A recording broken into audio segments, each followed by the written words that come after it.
Dear young athlete, know that you are more than what you can do in your respective sport. That you are more than that. You are a whole person. That's just one of the facets of who you are. And when you know that, I believe that you will excel in that sport in which you're in because you give attention to every aspect of your life. What's up, people? Welcome to the Dear Young Athlete podcast, where we talk to coaches and athletes about their journeys and what advice they would give to a younger version of themselves. I'm your host, Jacob Thompson. You could call me JT. If you want to hear my story or why I do this, it will be in episode number 1. But enough about me. Today, I'm joined by a very special guest. This man is a husband, he's a father, he's a former Division 1 football player at Murray State. He's a high school football coach, and he's a pastoral resident. Above all that, he's a man of God, and he's somebody that when I first met him, it seemed like we had an instant connection, and I could just tell he was an authentic individual. So we're blessed to speak with Darrell Davis, aka DJ. DJ, what's going on, man? Oh, nothing much, man. Man, I'm just glad to be here, man. To be a part of this, man. Thank you for inviting me, man. Yeah, man. I'm ready to get this rolling. All right. We'll start off, man. Tell us about the athletic journey. Where did it start for you? How did you fall in love with sports? Yeah, man. Yeah, man. It started young though, man. All I did was run. You know what I mean? That's how my parents would tell it. You know what I mean? All he did was run. But there's some truth to that because, growing up, man, in elementary school, we always had a competition of who's the fastest kid in the school in your grade level. And I always tended to win. And so over time, I guess my parents decided and said, hey, this kid loves to run. Let's try him at track. My parents threw me in the track at 8, man. And it kind of just, that kind of propelled me, man, into the space of sports. But track was my first introduction into the world of sports. Started that at 8, man. And then from there, man, got involved with football due to a track coach being a football coach. And, football, man, it almost came easy. And I kind of adopted football as my love. And I just kept, man, finding myself in spaces, man, that allowed me to use my athletic gifts and be able to perform and kind of show the world like, hey, I have the ability to do this. So really, man, it started at a young age, man, from elementary school all the way, man, all the way throughout college. So sports has been a very foundational in my life since I was about 5. So Did you do track too in college or just in high school? now I did track, man. I did track only from the age of 8 to 12. Okay. Yeah, I had a knee condition that I had to end up walking away from track and even football for a short time. So yeah. Wow. So I mean, it's just the adrenaline rush of winning a race in track is just pretty incredible. I only won maybe one race in my track life, but I still remember it. Yes, So you were injured for a while, and you couldn't run track or play football. Yeah. What was that like for you? That being such a foundational part of you that you couldn't do. Yeah, man. To be real, man, it was difficult at the beginning. You know what I mean? Because it's like a discovery period. From age of 8 through the age of 12, I was in, organized sports. And I was able to do this every year. So, track was in the summertime. It was started in March, then into August. Football started in August and then into November. So, my whole year was gone. So it was difficult, but at the same time, it was a blessing. I got to grow up and actually be a kid somewhat. And what I mean by that is I didn't have that responsibility of sport to sport. Like I only had like 2 or 3 months of downtime in between sports. But now I got a whole year, what I mean, to really figure out who I was, especially at that preteen team. I think that was a good opportunity for me, but also I struggled a bit. School got affected, so yeah. Mm. Yeah, I think that's important for people to hear. Like being injured or whatever it is unfortunate, but it's a reality of being an athlete. And when you get injured and you get that part of you taken away, you can look at it only negatively, or you can see, man, I have an opportunity to explore other parts of who I am.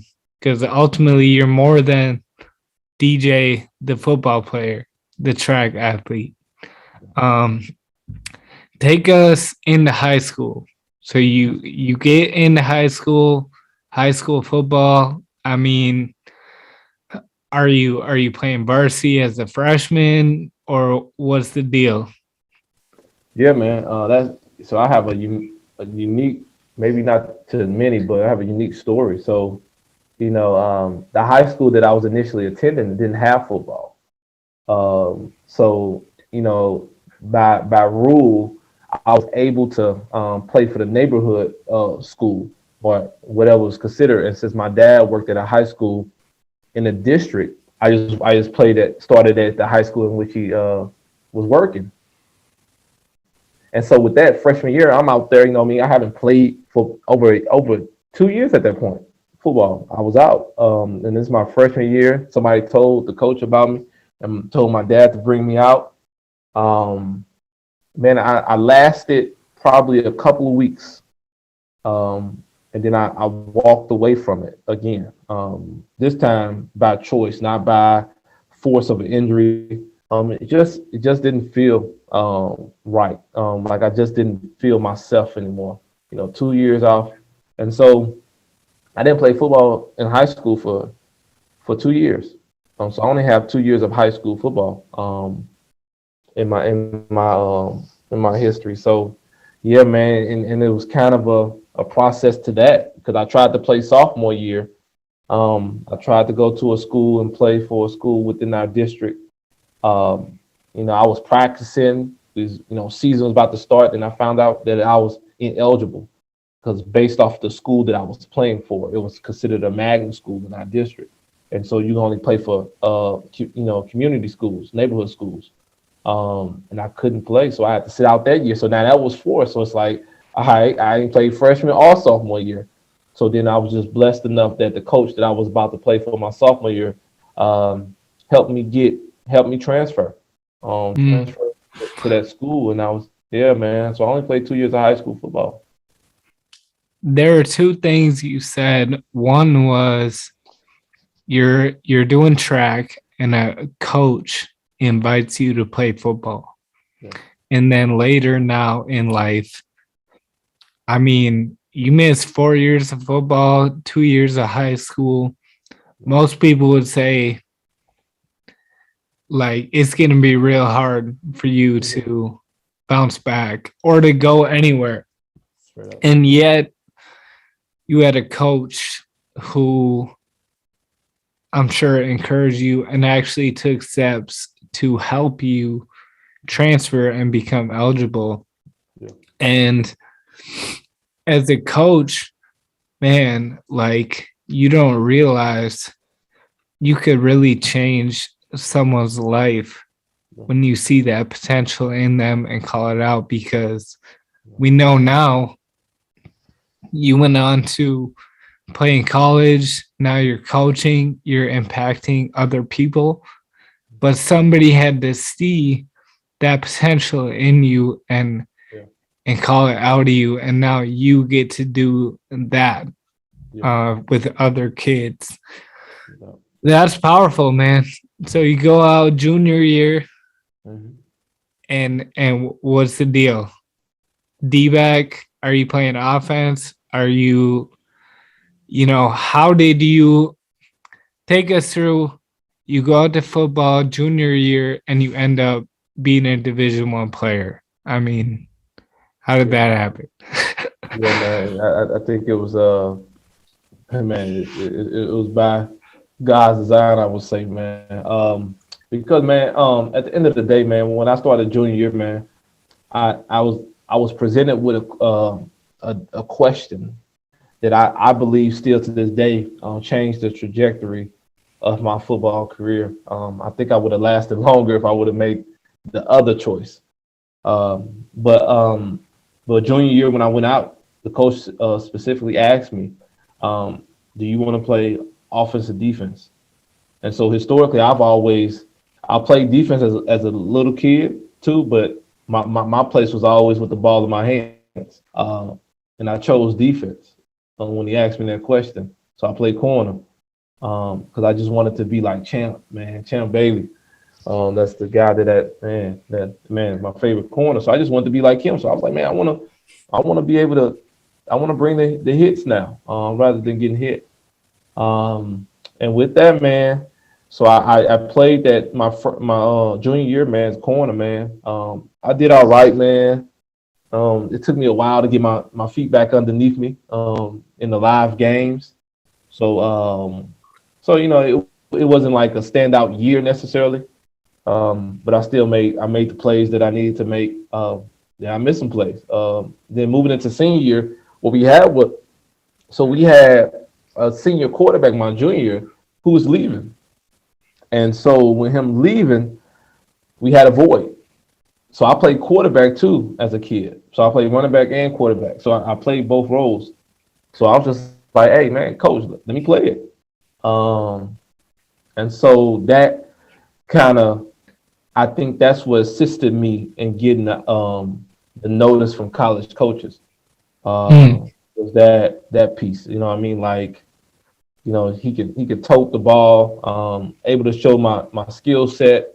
Because in that year, my senior year, I only played defense maybe 3 or 4 games the entire year, and that was towards the end of the year. I played safety, um, and so playing quarterback, man, that just propelled me into that, man. Just being able to show what I can do by leading the team, and so that.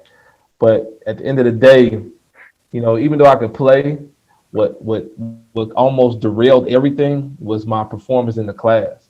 Mm. So Speak on that, yeah, man. because a lot of young guys think because they're a talented athlete, Yeah, that's gonna be the ticket. But yeah, speak to it. yeah, man. That's real.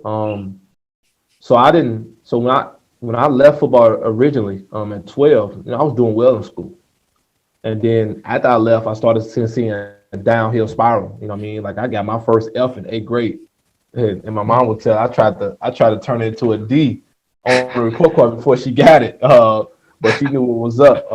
And so that kind of followed me. That those behaviors in the classroom kind of followed me throughout high school. So I got these college coaches sitting downstairs.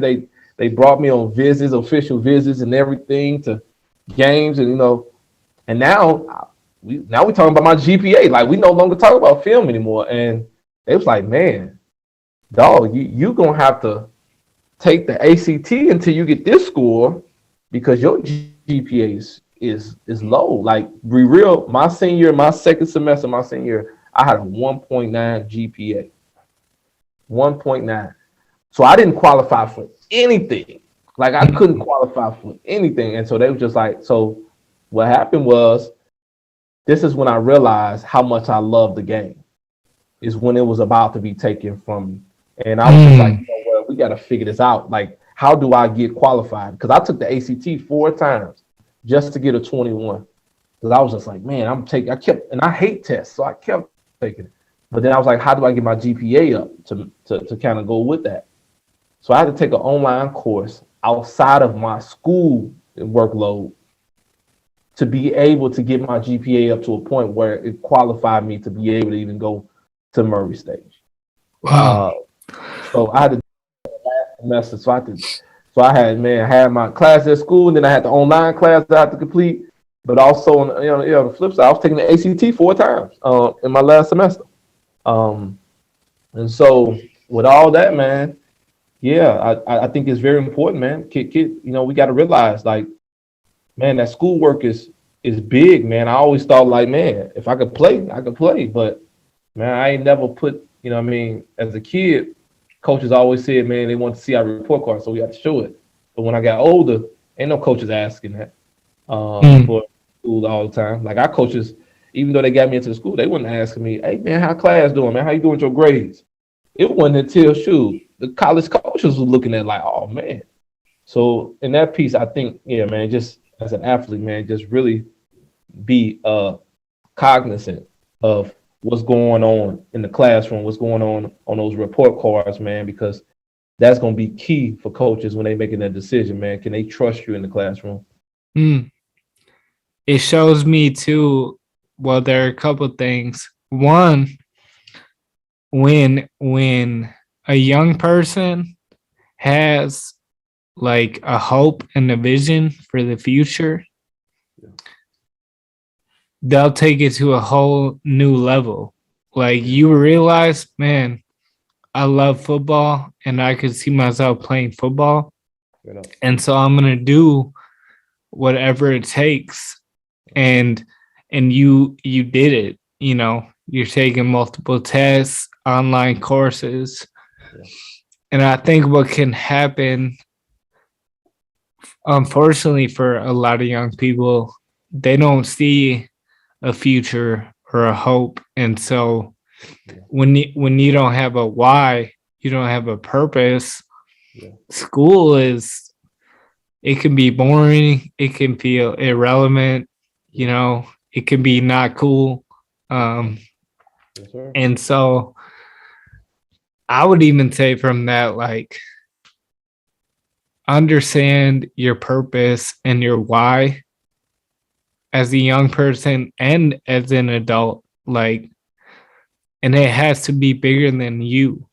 Yes, sir. Like, you don't want to show up to work, but you realize you have a family that you're providing for, you have a why, then you'll get it done. Yeah. So that's real. So true. That's good. The other thing, as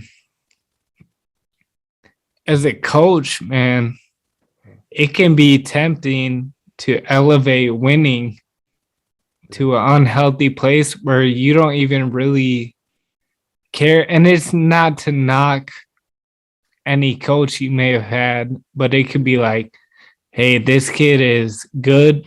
He's going to help us win. Yeah. And as the coach, we have a responsibility to ask those questions. How's school? Let me see your report card, because if I care about you beyond just what I can get from you, I want to see your future prosper. That's real. So, okay. Getting recruited. So, are you getting multiple offers, you're getting interest? Did you do anything to, like, besides obviously get on the field and perform? What other steps got you on the radar of these colleges? Yeah, man. So I think it's important for people to realize, like, how the work that you do paves the way for people that follow you. And that also pertains to high school ball. So, like, for instance, if you look at, coaches always go back to the well when they have already got an athlete from there. And Mm. so I was a benefactor of an athlete that was before me, who was 2 years ahead of me. And so with that being a benefactor, he got to go. He won D1. He actually played in the same comp. We played in the same conference. We had one game in college against each other. And, Mm. and so with him, me being a benefactor, like after he doing this thing down there at UT Martin, Tennessee Martin, those coaches actually got hired at Murray State, and so they came back to the well. They came back, and I was a recipient of that. On the flip side, I had a lot of interest, but once people saw my GPA, that interest kind of got derailed. But it was one school that stuck it out, and that was Murray State. Like they stuck it out. Like they came and sat in my living room, with my folks, chilling. Like it was a winter storm. Basically, came and sat in my living room, brought us on an official visit down there. Everything. Like they the ones that just stuck it out to walk me. Walk with me through this process, man, of even getting eligible. So I had the interest. It's just one school that stuck it out with me, man. And I didn't. People got like with my situation. So my high school coach, after our season was over, he took a job as a principal in our district. And so we had no coaches in the whole recruiting process after that. We were done. Like no coaches were involved or engaged in my recruiting. Like I had to make my own film, like burning DVDs from the video camera that my parents had. I had to do all that on my own and send it out. And I didn't know I could send it out to all these colleges because I just couldn't make too many. It just cost so much money to do. So I was just sending them out. Like I was doing this whole process on my own. Like no communication between me and the coach. It was no coach in the middle. There was no middleman no more. It was just me and the coaches. And man, so I was really one of controlling my whole recruiting process. Like nobody was giving me assistance. Nobody was giving me guidance. I didn't know how this worked. All I knew is I was gonna play ball, and that's all. Like I knew I was gonna play ball. I ain't got. Hey, I'll make it happen, whatever it is. I've come too far to let this go ahead fall to the wayside. So it was one school that stuck it out, man. After seeing my GPA, and they stuck with me through the whole process. So yeah, man, that's how that recruiting process worked for me, man. I was a benefactor, but also I was one that was willing to do what I had to do, even if it was just doing it on my own, without even any, no prior knowledge of how this process works.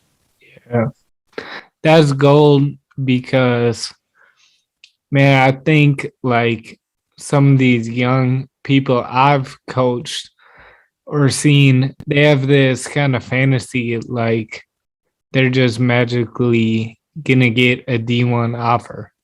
Yeah. But like it doesn't work like that. You have to have some type of connection. And then I love the fact that you put in that work and you took the investment into yourself to actually make it happen, because I feel like to me that's a sign that you believe in yourself, is when you're willing to invest and you're willing to take action, like, and put yourself out there. Yeah. If you're not gonna do that for you, nobody else is gonna do it for you. Right. I mean, that's gold. So you get to college. What happens? I mean, are you redshirt, special teams? Yeah, man. Oh man, man, if you listen to my story now, it didn't get any easier. So I mean, like, and it wasn't due to my abilities. It was due to, man, a lot of things I just couldn't control. So when I got to college, man, like legitimately, like I was at the bottom of the depth chart as a corner. Like I was 7. I'm looking around the room like, ain't no way 6 other guys better than me, man, in this room. So what y'all got? But I feel like it came down to what school I came from, coming from the inner city of St. Louis. A lot of these cats coming from suburbs, and some of these cats already been there, so they already got established. So they competition level is probably a little bit higher. And so, but I'm at 7, man. But I worked myself up. That first camp, I worked myself up to being second string. So so it's me and another freshman who are in the top two on each one of the corners. So I mean like we start like we there like we gonna be playing, and so we're about to play Louisville. I went through the entire camp, made second string corner as a true freshman. We about to play Louisville. Louisville at the time was like number 11, 10 in the world. They had like Brom, Harry Douglas. Like these cats were beasts. But then next thing you know, I get a call like, hey, the clearinghouse, you haven't cleared the clearinghouse yet. So the NCAA clearinghouse, so everything has to clear from your transcripts and all that. And I'm like, what? Like it hasn't cleared. And so it didn't clear. I didn't get cleared. So I didn't play that first game. So I'm thinking, all right, it's gonna get cleared for the second game. I ain't played my true freshman year. I didn't get cleared to like the fourth game. And so that decision was made to just redshirt. So I got redshirted, man. And next year, spring ball, I'm first year, man. I'm playing my man because we just lost two seniors. I'm in there. I earned a starting spot for the fall camp coming up. I'm like, man, I'm the starter. We get to fall camp though. I catch staph. I catch staph in my bloodstream during camp, and like when I tell people, if anybody ever seen the movie Hitch, I look like Will Smith when he was all, you know what I mean, just all those sores like in the middle of the aisle, just lumped up, swollen. That's what I look like for an entire week, man. I lost 20 pounds. Couldn't eat. Like I was just sickly. Like they didn't know what was going on for a month. Man, I had so many needles in me, steroid needles, trying to see what was going on. Come to find out, it was the fluid on my knee that got infected. And so they had to drain that antibiotic. So then, man, I set out the first few games that season. I came back and I played against my dude that I said who I was a benefactor of. My first game, I'm like, all right, I'm finna ball out. But I just wasn't the same. And in that game, man, it was a very cheap shot. Dude rolled my ankle, and I was finished for the rest of the season. So 2 years gone now, like boom. So then the following year, I'm like, I earned the starting spot again in the spring. But then that fall, you know what I mean, we something changed. Like we brought back the coach. See, the coach that recruited me, who came in my living room, the D coordinator, eventually, he left when I got there originally. Then he came back. And I was like, all right, boom, I'm in there. Like I know hey, this is my dude. Like we finna be balling. But then I know they brought in a JUCO player, JUCO corner. So I'm like, all right, so me and him gonna go side by side. But it was a piece to that. My position coach let me know. He's like, man, they say you too risky. And so they pushed me down second on the depth chart. So I'm like, what? Too risky. And so that year I played sparingly. You know what I mean? I got my first career interception and everything, man. One-handed. I was just like, oh yeah. So I'm like, man, but it was of course it was a bad year for a team. Then that coaching staff, they got fired. So I didn't know what was up. So I had 2 years left of my eligibility. And we got a new coaching staff. They just came up. They won national championships at D2, and they were just at Georgia Southern where they were winning, and they came to Murray State. And I'm thinking, and of course I know they're gonna bring their own players, their own recruits in. I'm thinking, all right, you know what I mean, it might be time for me to transfer. Just like you see that transfer portal now when it changes of coaches. Because I think players understand that, like, coaches, if you was a part of a losing season or losing program at the time, much of that, coaches are gonna clean house or find a way to bring their own people in. So I'm thinking now, I'm running that through my head. And I'm like, all right, nah, some of my guys like, no, stick it out, man, stick it out, see what's up. So I stayed. They tried to move me to safety. And at the time, I wasn't embracing that. Like, I wasn't embracing safety. I was like, nah, I'm not doing that. My boy was like, dog, you got the size. You can play at the next level at safety, everything. I was like, nah, I'm a corner, man. I played it. And so eventually they moved me back down to a corner. and they made me into like a hybrid. So remember, I played like the linebacker, like nickel corner, safety type deal. And man, that first year playing that role, man, I made plays that I knew I could have made early in my career. Like I was balling. And then so when we got to senior year, I'm like, man, this the year, man. I get on the map. I'm trying to go to the league. We got Louisville for the first game. I'm like, yeah, national TV. I'm like, all right. So we get up there, man. I'm in the game, man. They throw Teddy Bridgewater. He decides on a third and like 10, 11. I'm gonna try. I'm like, all right. So it was just the hard work that I put in that summer at camp, man. It paid off, and I picked them off. Like, so Teddy's first pass in his college career is an interception to me. So we'll always hold that. And I was, but my man went further than I did. So that speaks to that. But at the same time, man. So yeah, that's what happened in that senior year, man. Man, it went well, but man, I dropped like 4 interceptions. I dropped 4 interceptions that year.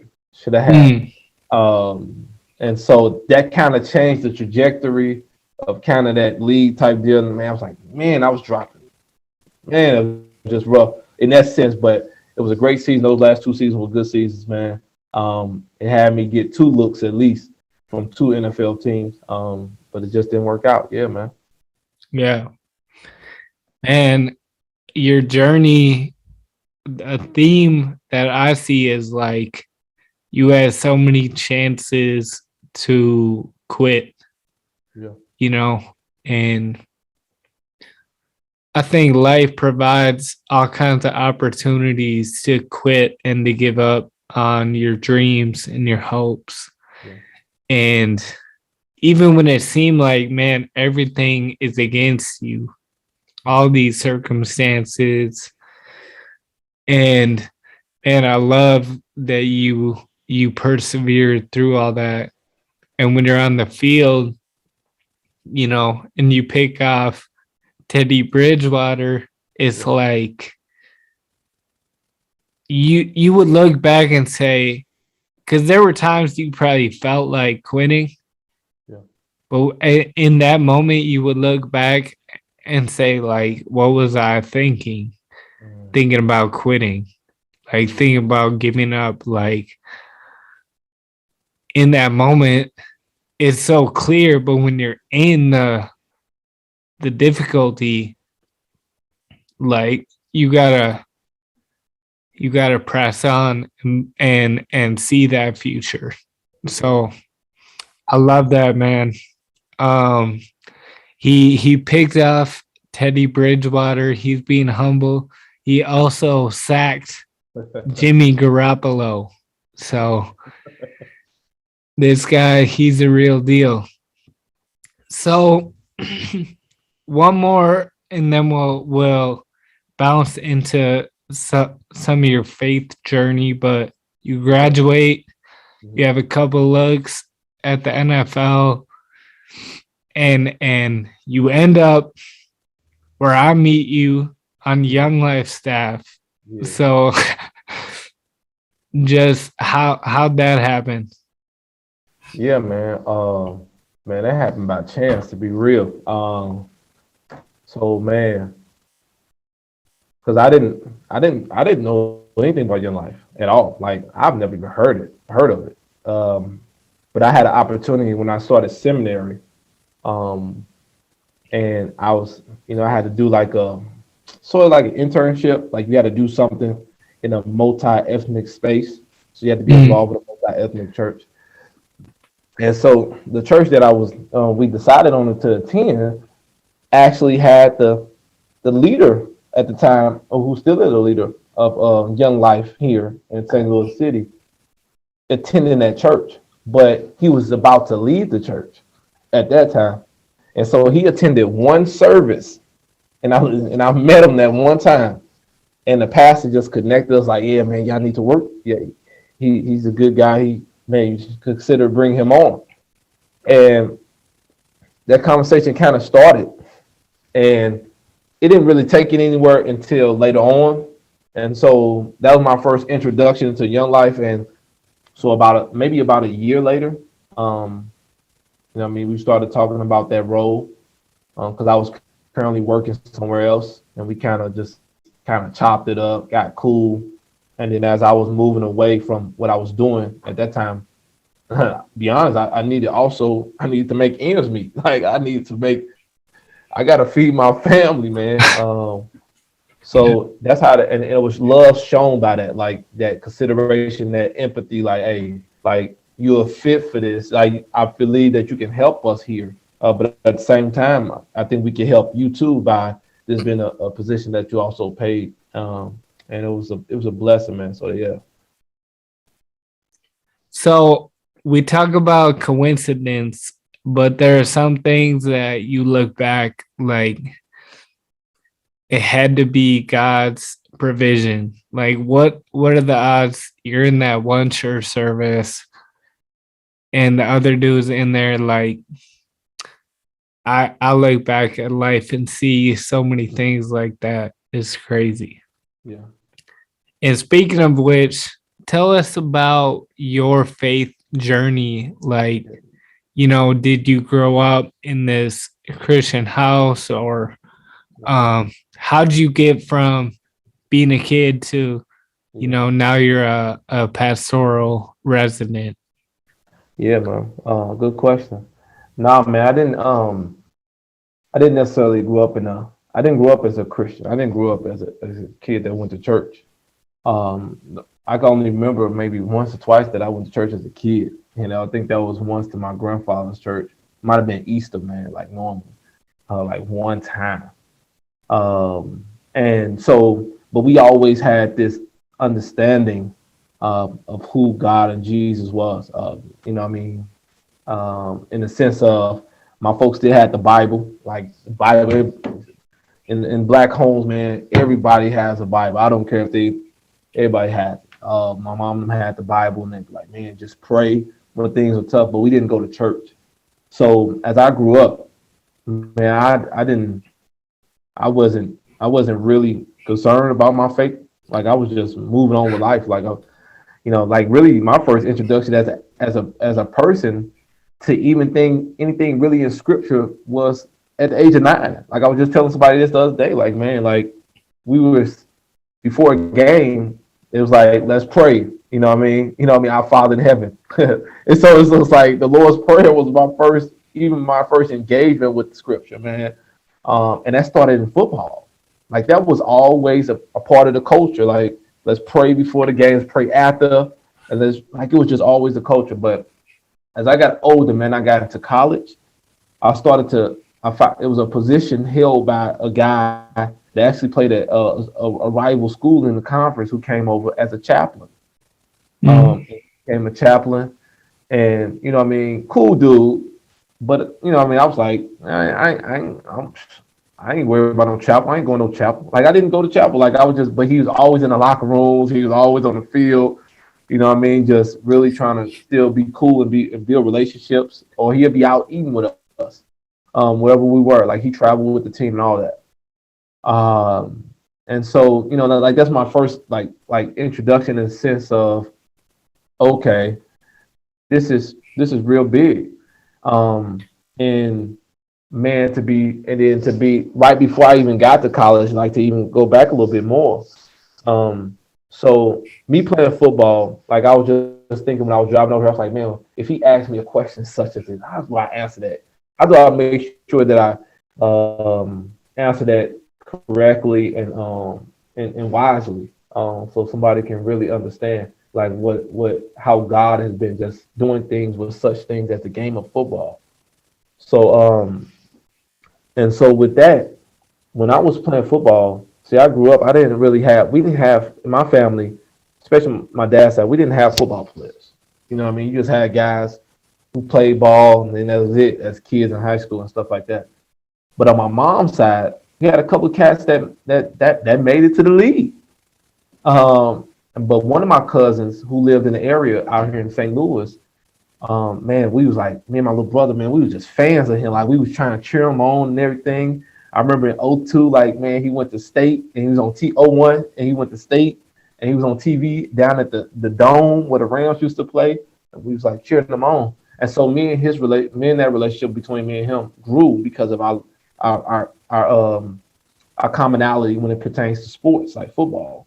Like he was out there in the suburbs, I'm in the city. So that's kind of our connection. And so with that connection, before I went off to school to go play ball, I always tried to train with him when he was here. Because he played with Big Ben Roethlisberger at Miami, Ohio. He was one of his top receivers one year. And so I just trained with him, and then he ended up introducing me one of his best friends that from high school who he played ball with, who ended up going to Mizzou to play football. And we went to the little softball little thing, and he took me out there, and I got to meet him. And his friend was about to be a pastor eventually, who is a pastor now. So like I had that in relationship, so I had that relationship already starting before I went to college. Just like we didn't really talk as much, but I already had that was been established. Because that'd be later on in the story.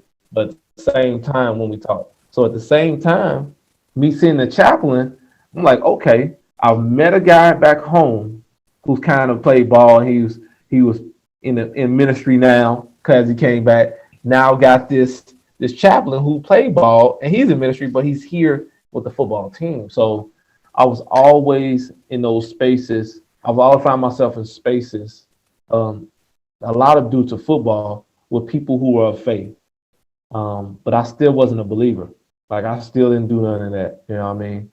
And so as I got out of college, the relationship that I just told you about kind of blossomed.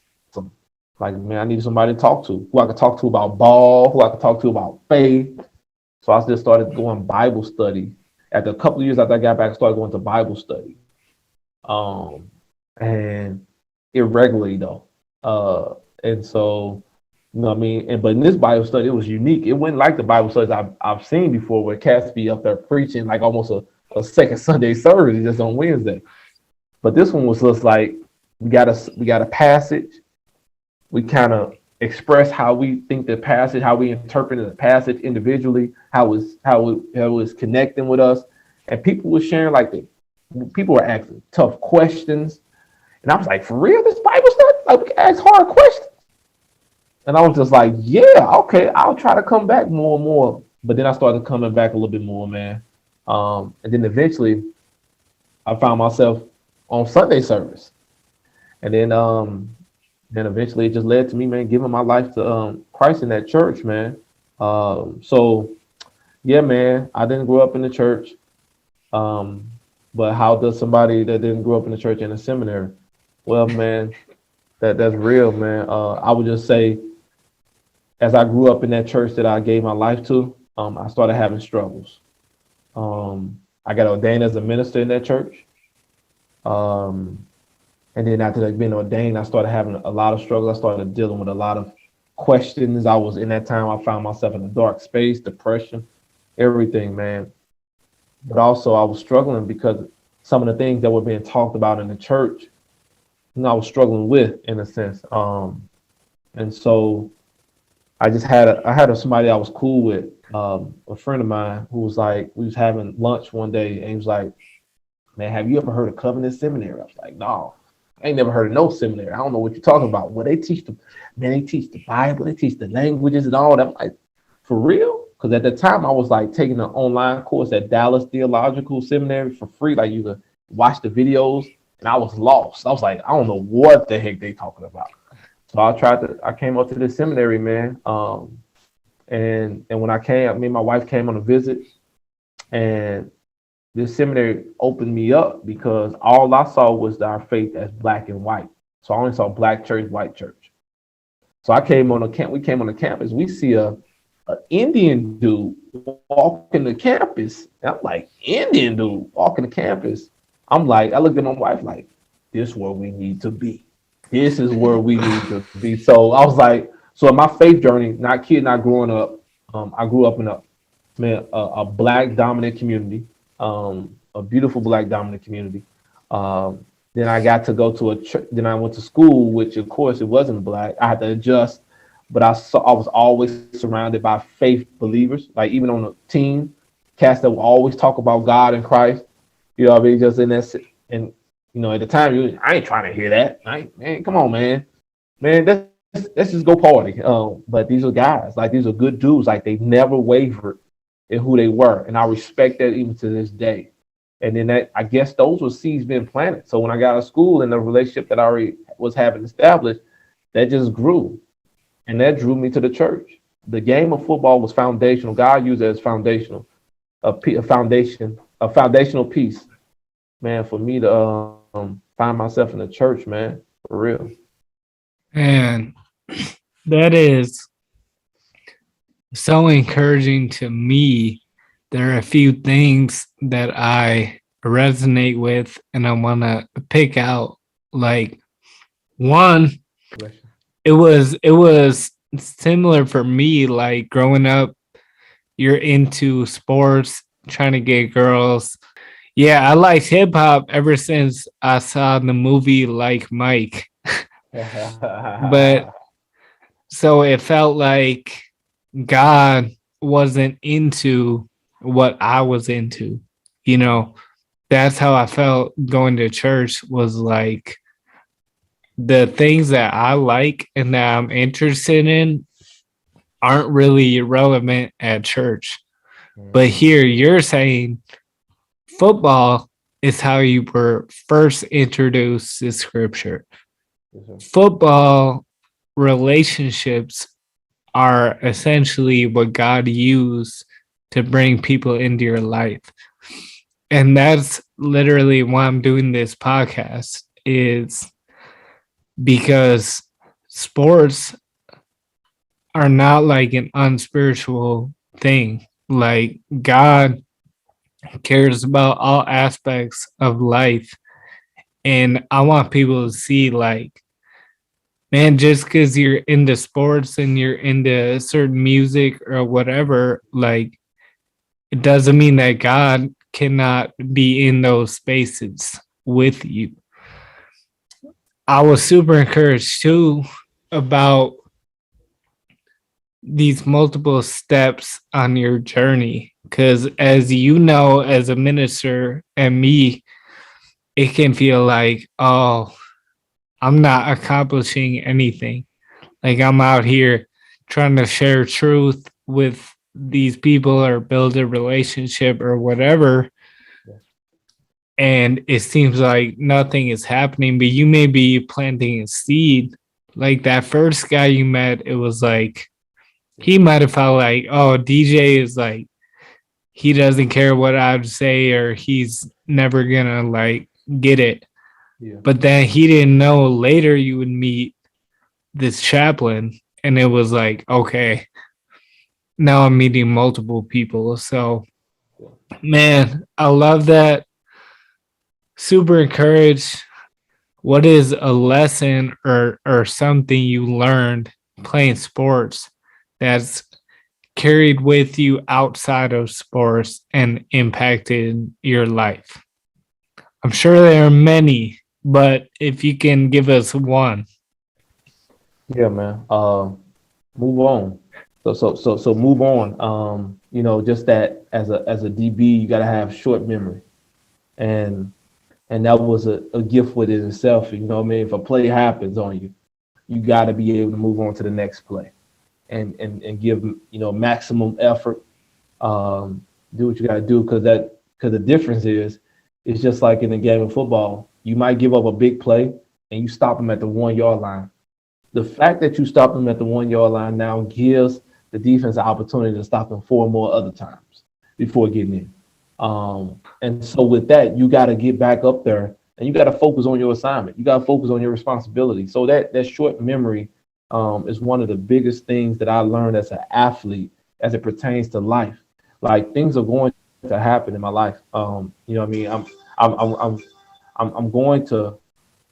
Can you hear me? Yeah, I'm going to make a mistake. You know what I mean? We're going to have some rough times. That day might be rough. Something might happen. But you got to know how to just move on, man. And not move on in the sense that you don't think about it, but move on in the sense that you got to focus right now. like that cannot affect what you need to do right now in this moment.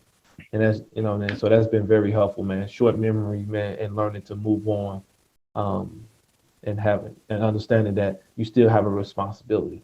And you got to take care of it. That's so good. I remember I played back in the day, and my coach, he would say, if the linemen get beat, a few people know. If the linebackers get beat, the real football fans may know. If a D-back gets beat, everybody knows. Yeah. But like you said, it's not that you dismiss the past or you act like it's not there, but you got to learn, like, okay, that happened. I can't change it, but I got to get up and make the next play. And I mean, one of the most epic NFL plays was DK Metcalf chase down, was it Buda Baker? Yeah, Baker, yep. And he chased him down, 108 yards, and then they had a goal line stand. Yep. And it's like, you never know what could happen if you don't give up. So that's beautiful, man. I love it. As we come to a close, complete the statement. Dear young athlete, what do you want to say to those kids that you coach, or, the people out there? Dear young athlete, know that you are more than what you can do in your respective sport. That you're more than that. You are a whole person. That's just one of the facets of who you are. And when you know that, I believe that you will excel in that sport in which you're in, because you give attention to every aspect of your life. I love that, because you said you're more than your sport. And people can think like, oh, that means like I'm not gonna do my best in my sport. But you're saying, look, when you know who you are, you'll actually do the best in your sport without having to value yourself based on your performance. Man, that's a good word. Yes, sir. Well, I appreciate you. And man, I'm sure your story is going to impact a lot of people, man, whether in this podcast or as a pastor or as a coach, and just as a mentor, as a father. So I want to encourage you, just like your football journey, whatever you may go through, man, like, keep pushing, and something great is around the corner for you. Yes, sir. So, any last words? Man, appreciate you having me. I think what you're doing is an awesome thing, man, for coaches, for players, man, and it's truly a blessing to be able to share my story, but it's a blessing for you to be willing to listen to it and be willing to share it with others, man. So, man, keep doing your thing, JT, man. Man, I believe that, man, you continue to put the work in, this is going to grow larger than what you already envisioned it as. It is going to be. So, man, appreciate you, man. Nothing but love, G. Hey, thank you so much for listening to the Dear Young Athlete podcast.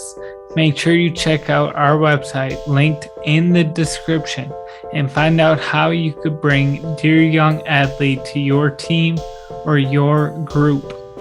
Check out our merchandise and use code all caps DYA20 and take 20% off your first order. Also, consider partnering with us on Patreon. You'll get regular discounts, you'll get exclusive content, and you'll be supporting a great movement. Wherever you're listening, make sure you follow and leave us a review. It really helps the algorithm and helps this podcast reach more people. Thank you so much, and we'll see you in the next episode. Peace.